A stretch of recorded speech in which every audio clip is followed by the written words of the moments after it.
เหมือนส่งเอก็เขาตั้งเสียงนะครับเนาะเจอคำว่าด้วยในคลิปของเขานะครับเนาะ SK DIT Channel นะครับเนาะออกค่ะอันนี้ก็จะเป็นคลิปฟง vivo นะครับเนาะออกค่ะเขาคำมาด้วยดีว่า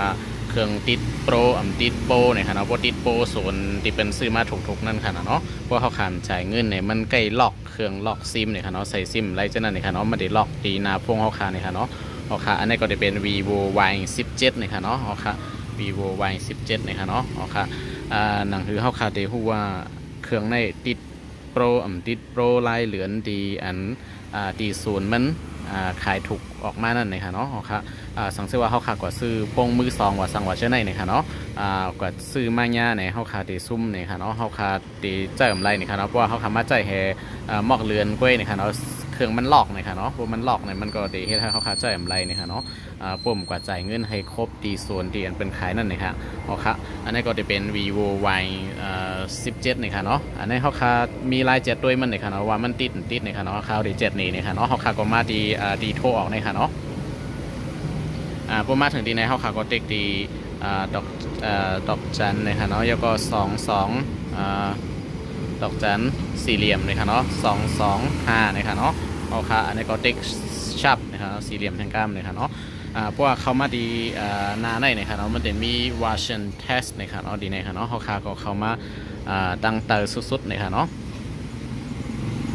เข้ามาดังเตอสุดๆดีในเนี่ยมันจะมี custom type นะคะเนาะ custom type ดีในนะคะเนาะมันจะมี TX เนี่ยมันเป็นเมืองไทยนะคะเนาะมันจะเป็น TX อยู่แล้วนะคะแล้วก็จะมีNULL นะคะเนาะ NULL ในบอกว่าติดนะคะเนาะซิมมันล็อกนะคะเนาะ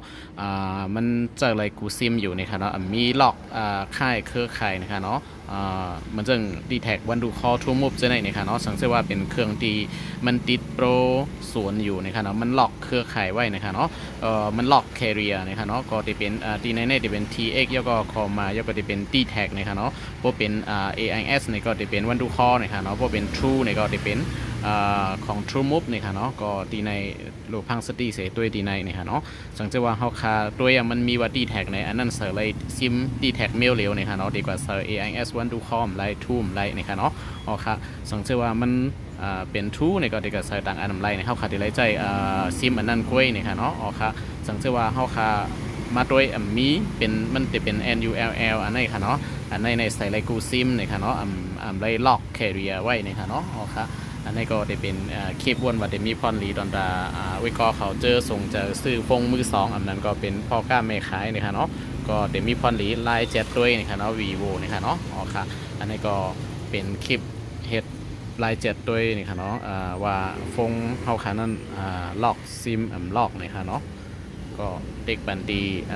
ดอกจันสตาร์นะครับชาร์ปเนี่ยดอกจันชาร์ป225ชาร์ปเนี่ยค่ะเนาะก็เจ็ดด้วยลายเนี่ยค่ะเนาะเมื่อสงค้า